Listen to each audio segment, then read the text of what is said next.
మీనరాశి వారికి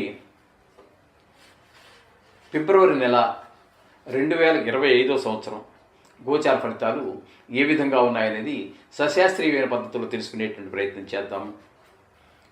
ఇక్కడ మీనరాశి వారికి తీసుకున్నట్టయితే శుక్రుడు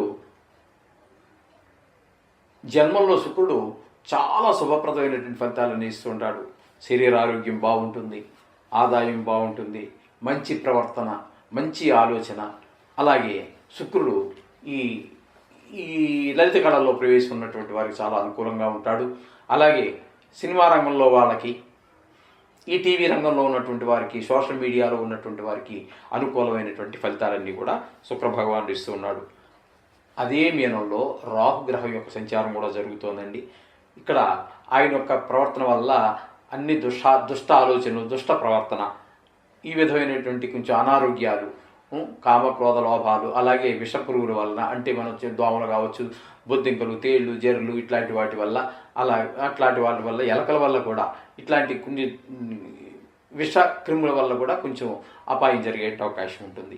ఇకపోతే గురువు యొక్క సంచారం తీసుకున్నట్టయితే ద్వితీయంలో ఒక 4 రోజుల వరకు మాత్రం ఉంటారు.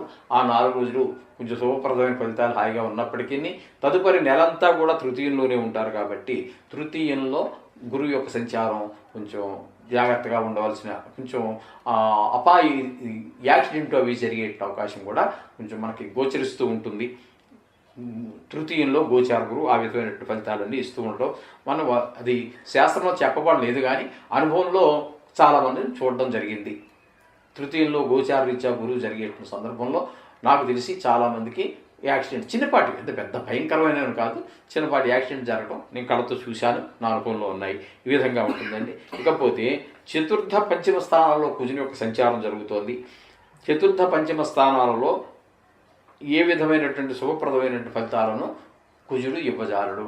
ఆ భావాలను అంటే పాటు చేస్తూ ఉంటాడు. అటు పిల్లల చదువు విషయంలో, పిల్లల ప్రవర్తన విషయంలో 5వ స్థానంలో ఉన్నప్పుడు, 4వ స్థానంలో ఉన్నప్పుడు కొంచెం తల్లిగారి ఆరోగ్య విషయంలోను, భూమికి సంబంధించినటువంటి విషయాల్లోనూ, ఇంటి గృహ విషయాల్లోనూ, వాహనం విషయాల్లోనూ కొంచెం వాటి ఇబ్బందులన్నీ ఎదురు చూడవలసి ఉంటుంది 4వ స్థానంలో. ఈ విధమైన ఫలితాలు 4, 5 స్థానాల్లో కుజుని యొక్క సంచారం ద్వారా మనకు కలుగుతూ ఉంటాయి. ఇకపోతే సప్తమంలో కేతు సంచారం జరుగుతోంది. ఇది కూడా భార్యాభర్తల మధ్యన, భాగస్వామ్యంతో వ్యాపారం చేసే వారి మధ్యన కొంత వ్యతిరేక భావనలు, వ్యతిరేక ఆలోచనలు, ఒకరి మాట ఒకరు పొసగకపోవటము, ఇట్లాంటివన్నీ జరుగుతూ ఉంటాయి. ఇకపోతే రవి బుధుడు చూసుకున్నట్టయితే ఏకాదశ స్థానంలో రవి ఒక 12 రోజులు సంచరిస్తూ ఉన్నారు. ఆ 12 రోజులు లాభం బాగుంటుంది, ఆరోగ్యం బాగుంటుంది, అన్ని విధాలుగా ఉంటుంది, బాగుంటుంది. కానీ తర్వాత 13వ తారీఖు నుంచి నెలాఖరి వరకు రవి వ్యయంలో పడుతున్నారు. కాబట్టి ఆరోగ్యం అంతగా బాగుండదు. చిన్నపాటి ఏవో శారీరకమైనటువంటి ఇబ్బందులు వచ్చేటువంటి అవకాశం ఉంటుంది. అలాగే ధనాదాయం తగ్గే అవకాశం ఉంటుంది. ముందు ముఖ్యంగా ఆరోగ్యం క్షీణించే అవకాశం ఉంది. ఇకపోతే బుధుడు కూడా 11, 12 స్థానాలలో, 11వ స్థానంలో 9 రోజులు సంచరిస్తున్నారు. ఆ 9 రోజులు చాలా బాగుంటుంది, ఆదాయం బాగుంటుంది, మంచి ఆలోచనలు వస్తాయి, మన తెలివితేటలన్నీ వికసిస్తాయి, మన తెలివితేటలు పనిచేస్తాయి. ఈ విధంగా ఉంటుంది. తదుపరి 12వ స్థానంలోకి వెళ్ళిన తర్వాత ఆయన దగ్గర నుంచి కూడా బుధుని యొక్క సంచారం కూడా శుభప్రదమైన ఫలితాలను ఇవ్వజాలడు. బుద్ధి సరిగా పనిచేయకపోవటము, ఆదాయం తగ్గటము, వ్యాపారం సరిగా నడవకపోవటము, ఇట్లాంటివన్నీ వృత్తిలో ఒకవేళ ఉద్యోగం చేస్తున్నాము, ఆ ఉద్యోగం చేసే దగ్గర మనం ఎంత కష్టపడినప్పటికీ కూడా తగిన ఫలితం లేకపోవడం కాకుండా ఎవరి దగ్గర పనిచేస్తున్నాం కాబట్టి వాళ్ళు ఏదో మాట అనటం, ఇట్లాంటివన్నీ జరుగుతూ ఉంటాయి. ఈ విధమైన ఫలితాలన్నీ బుద్ధిలో కలుగుతూ ఉన్నాయి. అలాగే వ్యయస్థానంలో శని యొక్క సంచారం జరుగుతోంది. ఆ వ్యయస్థానంలో శని యొక్క సంచారం మరి కొంచెం ఘోరంగా ఉంటుందండి. అది ఏళ్ళనాటి శనిలోకే వస్తుంది, ఈ 7.5లోకే వస్తుంది. అక్కడ కూడా ఆయన కొంచెం ఇబ్బందులు పాలు చేస్తూ ఉంటారు. అక్కడ ఏంటంటే ఖర్చు పెరిగిపోతూ ఉంటుంది, మనోవిచారం వస్తుంటుంది. ఇట్లాంటివన్నీ కొంచెం కొంతమందికి కారాగార శిక్ష పడే అవకాశాలు కూడా ఉంటూ ఉంటాయి. ఎందుకంటే ఇది కొన్ని కోట్ల మందికి రాశిగతమైన ఫలితాలు కదండి, వ్యక్తిగతమైన ఫలితాలు కావు, రాశిగతమైన ఫలితాలు. కాబట్టి కొంతమంది కారాగార శిక్ష పడే అవకాశం ఉంటుంది, కొంతమందికి ధన నష్టం జరిగే అవకాశం ఉంటుంది. ఈ విధమైన ఫలితాలన్నీ కూడా శని భగవానుడు ఏ స్థానంలో సంచరించేటప్పుడు జరిగేటటువంటి ఫలితాలు. ఈ మొత్తం మీద ఈ రాశి వారికి కనుక మనం చెప్పుకోవాలి అంటే పూర్తిగా సహకరించేటటువంటి గ్రహం ఒక్క శుక్రుడు మాత్రమే. ఏదో గురువు పాక్షికంగా అలాగే సహకరిస్తాడు. రవి బుధులు కూడా పాక్షికంగానే సహకరిస్తూ ఉన్నారు. అంటే మొత్తంగా గట్టిగా మనం చెప్పుకోవాలంటే చూడడానికి 4 గ్రహాలుగా 3 గ్రహాలు పాక్షికంగా మనకి సహకరించినప్పటికీ ఒక్క గ్రహం మాత్రమే పూర్తిగా శుక్రుడు ఒక్కడే సహకరిస్తూ ఉన్నాడు. అందుచేత డబ్బులు ఖర్చు పెట్టేటప్పుడు కానీ మాటలు మాట్లాడేటప్పుడు కానీ ఏ పని చేసినా ఆచితూచి చేసుకున్నట్టయితే వీటి నుంచి మనం కొంతవరకు తప్పించుకోవడం జరుగుతుంది.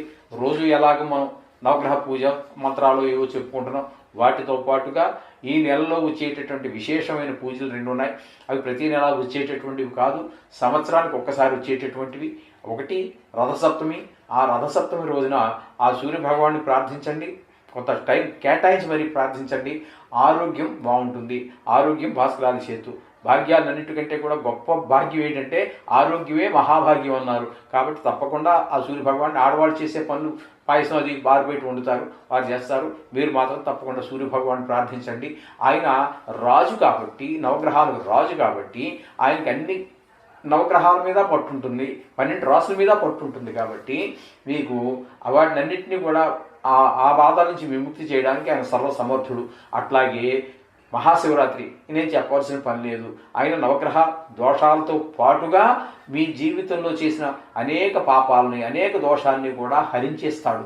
కాబట్టి ఆయన పేరు హరుడు. కాబట్టి ఆ శివరాత్రి రోజున ఖాళీ చేసుకుని శివుని దర్శనం చేసుకుని కాసిన పాలు నీళ్లు వేసి తర్వాత ఒక బిల్వపత్రం సంపాదించి శిరసను పెట్టి కొద్ది మీకు ఏమేమి వచ్చో అవే కాకుండా పుస్తకాలు కూడా దొరుకుతాయి. కాస్త ఒక అరగంట గంట సేపు ఆ మహాశివుడి కోసం మీరు కేటాయించినట్టయితే మీ జన్మ సార్థకమవుతుంది. మీ దోషాలు పోవడమే కాదు, మీ జన్మ కూడా సార్థకమవుతుంది. ఇందులో ఏమాత్రం సందేహించాల్సిన పని లేదు. ఆ విధంగా చేయండి.